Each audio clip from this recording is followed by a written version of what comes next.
तो मैं आपको बताना चाहता हूं एक भेद की बात। कितने लोग उपवास रखते हैं? हाथ उठाओ। आपके लिए बहुत अद्भुत बात बताना चाहता हूं पवित्र आत्मा की अगुवाई से। नीचे कर लो। आपके साथ ऐसा हुआ होगा और आपको साथ क्या आपने क्या किया था और आपको क्या करना चाहिए था। अब मैं आपको बताना चाहता हूं कि अगली बार जब आप उपवास रखो तो आपको पता चले मैंने क्या करना है। क्या हुआ? आपने कितनों ने बताना कि ऐसा हुआ है कि जब आप कई बार उपवास रखते हो, 3 उपवास, 7 उपवास, 1 उपवास, 21 उपवास, 40 उपवास, डे नाइट के रोजे आप उपवास रखते हो और उपवास रखने के बाद आप पूरा मर रहे हो अपने आप के लिए, पूरा टूट रहा है शरीर। जब आपके 21 या 40 उपवास या 3 दिन रात के रोजे खत्म हुए और आपको पता है हम तो राज्य के खामांगे, होता है ना? पहले होता है, शर्माओ मत, बताओ कि होता है, खत्म होने वाला ही। जेड़ी जेड़ी चीजें मोरे आंदी छड़निया नहीं हुण, जेड़ी उपवास दे देना चाहिए सी और आपको वही चीजें आदि वही लेनी आप जाके खरीदनी है, होता है। दूसरी बात क्या होता है, क्या होता है कि आपको लगता है बहुत उपवास रखे, अब थोड़ा सा रेस्ट कर लें, थोड़ी प्रेयर कम कर दें, अब थोड़ा सा बाइबल च लिखिया शरीर वाल भी ख्याल रखा करो, अब थोड़ा सा शरीर की ओर ध्यान देते हैं, थोड़े से कामों की ओर ध्यान देते हैं। 40 उपवास में बहुत प्रेरणा की है, अब थोड़े से कामकाज जो है, जब मिनिस्ट्री के कुछ कामकाज हैं उसकी ओर थोड़ा ध्यान दे लेते हैं। अब थोड़ा सा जो बिजनेस है, जब फैमिली में घूमना शूमने चलते हैं ना थोड़ा सा बाहर, तो उस चीज में एक चीज याद रखो, मैं आपको सलाह देता हूं। कईयों को हाँ हो सकता है, कुछ % लोगों को ऐसा आत्मा कुछ हद तक उन्हें रेस्ट दे सकता है, पर वो रेस्ट उनके, अगर वो 2.5 घंटे प्रेयर वाला विश्वासी है तो 2.5 घंटे प्रेयर छोड़ के उसे करने की नहीं दे सकता। अगर वो 5 घंटे करने वाला दिन में पास्टर है प्रेयर, तो उस 5 घंटे 0 प्रेयर करके अपनी वो सब चीजें पूरे करने के लिए प्रभु इजाजत नहीं देगा। अगर ऐसा मन में आ रहा है, टोटली शैतानी है, लिख लो बात अपने मन में लिख लो, वो रेस्ट देगा। हाँ, जो क्योंकि उपवास प्रार्थना में हम दिन रात काम करते हैं, दिन रात मतलब आत्मिक क्रियाओं में रहते हैं। कोई चर्च के काम हो सब छोड़ देते हैं, टीम को मिलना छोड़ देते हैं, समझ रहे हो? तो उसके बाद ऐसा नहीं कि हम सब कुछ छोड़ के, प्रेयर छोड़ के अब हम कामों में लग जाएं और शरीर आपको यह कहने के लिए मजबूर करता है कि अब रेस्ट में जा। पर मैं आपको बताना चाहता हूं, जब आप उपवास रख रहे होते हैं, उपवास रखने के बाद यीशु मसीह ने 40 उपवास रखे, शैतान के साथ लड़ाई होती रही। उपवास जब पूरे हो गए, लिखे उसने अपनी सेवकाई को आरंभ किया। वे बीमारों को चंगा करता, दुष्ट आत्मा को से जकड़ों को आजाद करता हुआ, मिर्गी वालों को आजाद करता हुआ, परमेश्वर के वचन को प्रचार करता हुआ चलता फिरा और उसके उस नगर में उसका यश फैल गया कि ये महान भविष्यवक्ता हमारे बीच में आया है। समझ रहे हो? उपवास के बाद, खत्म होने के बाद आपको आत्मिक क्रियाओं में जाना है, उसे यूज करना है उस पावर को कि ता जो अब वो निकले, ना कि रेस्ट में। खाने की आप रेस्ट में जा सकते, थोड़ा थोड़ा इससे में स्टार्ट करो, एकदम से कभी उपवासों के बाद शरीर में ना जाओ। क्योंकि कुछ वचन जो यहां पर लिखे हैं उसमें लिखा है कि पवित्र आत्मा से परिपूर्ण होते जाओ। क्या लिखा है? परिपूर्ण होते जाओ, बढ़ते जाओ। कभी रेस्ट ये नहीं कि 1-2 दिन आप छोड़ दो। एक चीज याद रखना, आपको पवित्र आत्मा से परिपूर्ण होते ही रहना है, चलते ही रहना है, उसमें बने ही रहना है। उसमें नहीं, शरीर आपको कभी भी रेस्ट बोलने को बोलेगा। हाँ, आपको लगता है कि नहीं करनी जरूरी है, बने रहो आत्मा में। आपको लगेगा मैं तो थका ही नहीं, कभी मैं बेटर कर पा रहा हूं। आत्मा तो ये सोच के बैठा है, आप शरीर की सुन रहे हो। तो आप टोटली शरीर में कभी ना जाओ, आत्मिक क्रिया में रहो। अब यूज करो, अब मीटिंग्स रखो, काम करो, अब आत्मिक क्रियाओं में काम करो, डिसीजंस लो। अब रेस्ट में मत जाओ, उस उपवास प्रार्थना को यूज करो। हालेलुया। और एक और चीज बताता हूं, उपवास प्रार्थना को अगर आप यूज नहीं भी कर पाए कि 40 दिन उपवास रखे उसके बाद व्यस्त हो गए, उस कई बार आपने देखा 40 उपवास के बाद टोटल आप शरीर में गए, टोटल आपका सब कुछ डाउन हुआ। किन के साथ ऐसा हुआ है कि आप उपवास प्रार्थना में गए, आप कहते 40 दिन बहुत आत्मिक थे, उसके बाद फिर से नॉर्मल लाइफ में क्यों आ गया? हुआ है? बताओ, हाथ उठाओ। तो फिर उस चीज के बाद अब मैं आपको बता दूं, अगर आपने उपवास रखे, चाहे उसके बाद आपने कार्य किया या नहीं, पर मैं आपको एक चीज बताता हूं, उपवास ऐसी चीज है उसका प्रतिफल आएगा ही आएगा, चाहे 1 साल बाद, चाहे 2 साल बाद, चाहे 3 साल बाद, चाहे आज आप शरीर में भी चल रहे हो, पर जो आपने मरा है, क्योंकि लिखा है मसीह में की मेहनत व्यर्थ नहीं है, उसका तो प्रतिफल आएगा ही आएगा यीशु नाम में। ये एक ऐसी चीजें हैं, हालेलुया, अपने आप के लिए मरना, क्योंकि आप बोने में हैरान नहीं सकते, मैंने प्रभु किया, तूने वायदा तो पूरा किया नहीं, व्यर्थ नहीं है, आएगा तो आएगा। पर अगर ज्यादा असर देना चाहते हो तो ठंडे मत हो। जब भी आपको लगे कि अब थोड़ा शरीर में दें। एक दिन ऐसा हुआ, कुछ बच्चे सीखने के लिए उन्होंने टाइम निकाला, 20 दिन हमने अपने चर्च के कुछ डिसाइपलशिप मीटिंग हुई और वो सीखने लगे बच्चे। 20 दिन में वो जोश से भर गए, पूरे विश्वास से भर गए। हम बीमारों पर हाथ रखेंगे, बीमार चंगे होंगे, हम ये धमाके पावांगे, हुण आपां पर के वचन ना, हुण निकल के चेलिया वांगू छत तो उतर के आपां 3000 5000 बदलांगे, आपां पतरस वांगू, ऐसे जोश से भर गए। मैंने उन्हें बताया, मैंने कहा मैं भी इसमें से निकला हूं। मैं कह 90% आप में से लोग जो 20 दिन आप सब काम कुम छोड़ के, आप घर छोड़ के आप यहां पर सीखने के लिए आए हो, डिसाइपलशिप मीटिंग में आए हो, तो आप इस चीज के लिए जब आप वापस जाओगे, जो आपके काम हो गए, आपका ध्यान कामों में पड़ेगा। ओ जी मेरे घर, मेरी दुकान पीछे रह गई, मेरे दुकान का काम, मेरा ये काम, मेरा वो काम, मेरा ये काम, मेरा वो काम।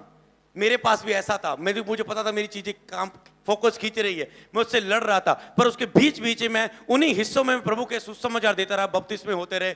और जब मैं उस ट्रेनिंग के बाद 40 दिन में काम करना था परमेश्वर की सेवा का, उसके बाद जब मैं गया और मैं अपनी गवाही दे रहा हूं, मैंने 40 दिन ये किया और सब तारीफ कर रहे हैं, अच्छा बाकी तो सो गए, इसने कुछ किया है, और इसीलिए आज मैं खड़ा हूं, बाकी कई उसमें से नहीं उठ पाए। यही चीज आप कितना कर पाते हो, कुछ को प्रभु ग्रेट उठाता है। अगर आपके महान फैसले, तो आप महानता को प्राप्त करोगे, महानता में खड़े होंगे यीशु नाम। आपके फैसले बड़े हैं तो बड़े लेवल पर आप खड़े होंगे यीशु नाम में। तो मैंने उस चीज को शुरू किया, तो मैंने उस चीज में एंटर किया, मैंने कहा हाँ उसमें जीना है। तो ऐसा ही हुआ, वो जो सभी अपने कामों में, कोई अपने किस चीज में, कोई किस चीज में व्यस्त, कोई किस चीज में, कोई किस चीज में, किस चीज में, और वो उनके अंदर वो भूल भी गए कि वो कौन थे।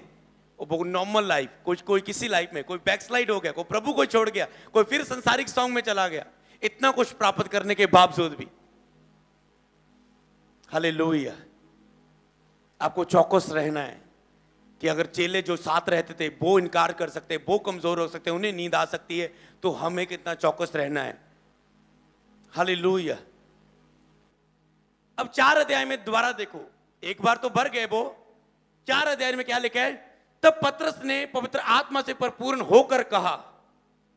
पतरस का विरोध किया गया, यीशु के नाम में प्रचार नहीं करना, इनको धमकाया गया, पर ये प्रार्थना में गए और इनको फिर पवित्र आत्मा से परिपूर्ण होके ये प्रचार करने के लिए सभा के सामने, अधिकारियों के सामने खड़ा हो गया। और वो कहते, पतरस कहता है वो पवित्र आत्मा से परिपूर्ण होके कहने लगा और वो यीशु को सुसमाचार प्रचार करने लगा। वो फिर से पवित्र आत्मा से परिपूर्ण हुआ।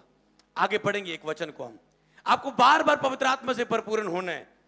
आपको लगता है एक दिन हुआ तो दूसरे दिन नहीं, आत्मा को ना बुझाओ, पवित्र आत्मा से परिपूर्ण होते जाओ, आपको बढ़ते रहना है। हालेलुया। जल्दी अगला वचन निकालें। आपको पवित्र आत्मा से क्या करना है? बढ़ते रहना है। 4:31 में क्या लिखा है? जब वे प्रार्थना कर चुके तो वह स्थान जहां पर वे इकट्ठे थे हिल गया और सब पवित्र आत्मा से परिपूर्ण हो गए और परमेश्वर का वचन हियाव से सुनाते रहे।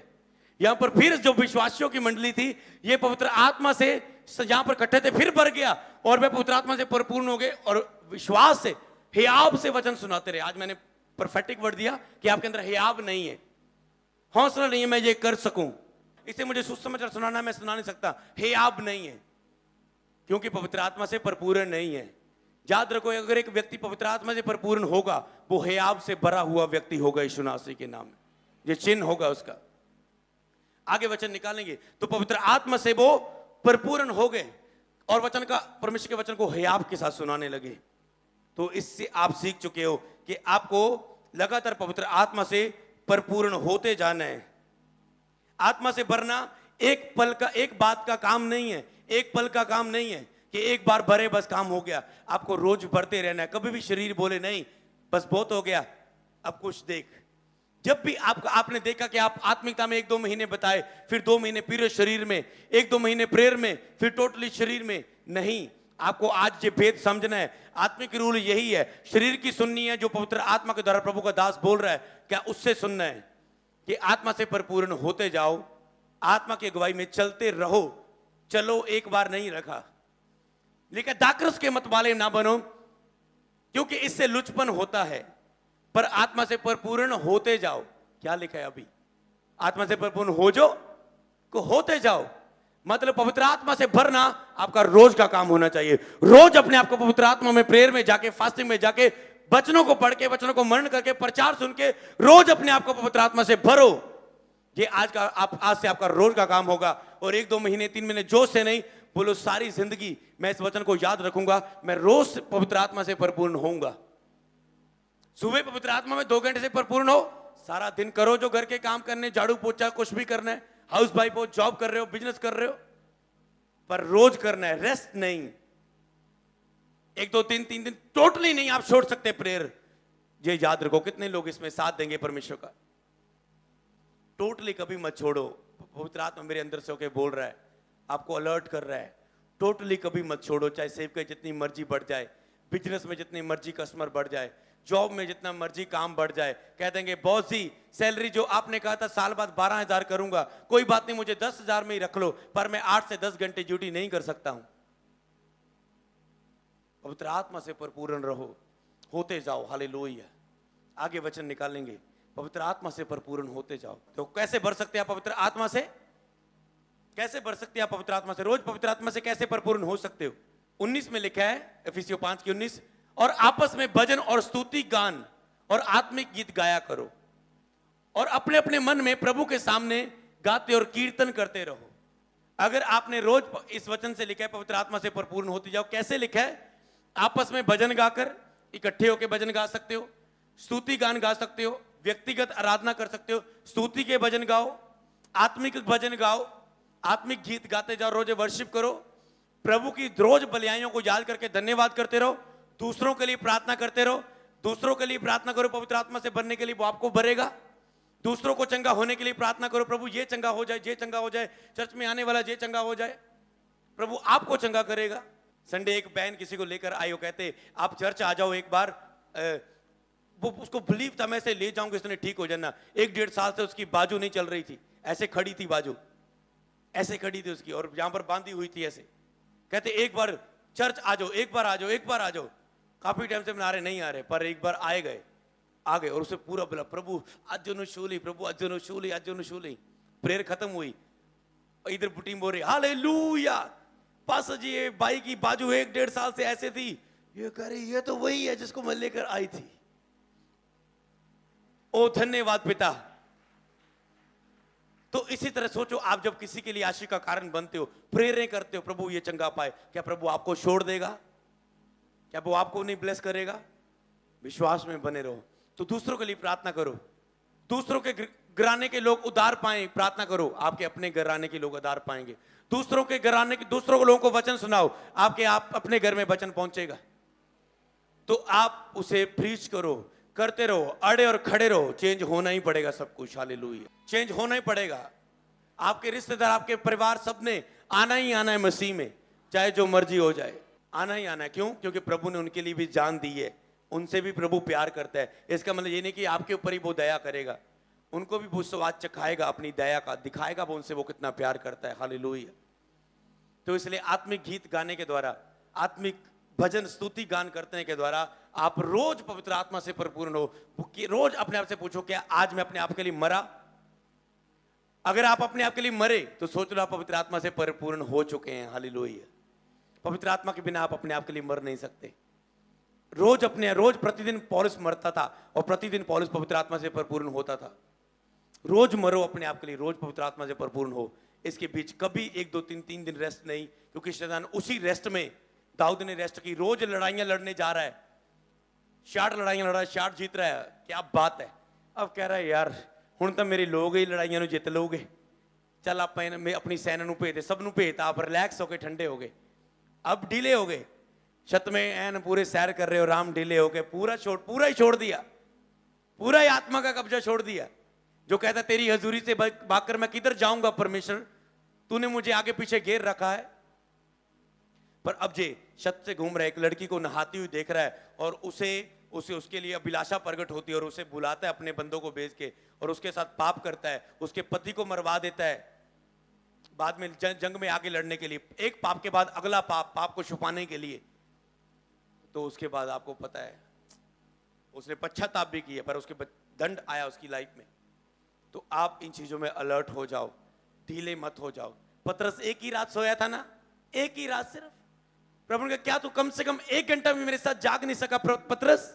1 घंटे की तो बात थी कम से कम, उसी में ही भरपूरी आ जानी थी, बाकी चाहे सो जाता सुबह बचने के लिए परीक्षा से। समझ रहे ना? उपवास में अपने 5-5 घंटे, आपको पता है उपवास में तो सारा दिन प्रभु के साथ बिताना है, बिताए, पर इसका मतलब टोटली शून्य मत हो जाओ। 2.5 घंटे तो कंप्लीट रखो अपने। समझ रहे हो मैं क्या बताना चाहता हूं? कभी भी जीरो मत होने देना, कभी भी नहीं। ये नहीं कि 1 महीना रेस्ट है, जब टोटली शरीर की बात है प्रभु ऐसे कभी नहीं कहेंगे, क्योंकि प्रभु को पता है 1 महीना भी ये मुझसे अलग रहकर नहीं रह सकते। और क्योंकि शैतान तो गर्जने वाले शेर के समान कमरा है, कब आप रेस्ट करें और कब वो आपको अरेस्ट करे। समझ रहे हो? कब आप रेस्ट करें और कब शैतान आपको अरेस्ट कर ले, कब्जा कर ले, कि आपको मैं कब्जे में लेता हूं, पुलिस वाले कहते हैं ना। तो इसी तरह ऐसा ना हो जाए आपके साथ, तो पवित्र आत्मा से परिपूर्ण होते जाओ। बोलो थैंक यू होली स्पिरिट।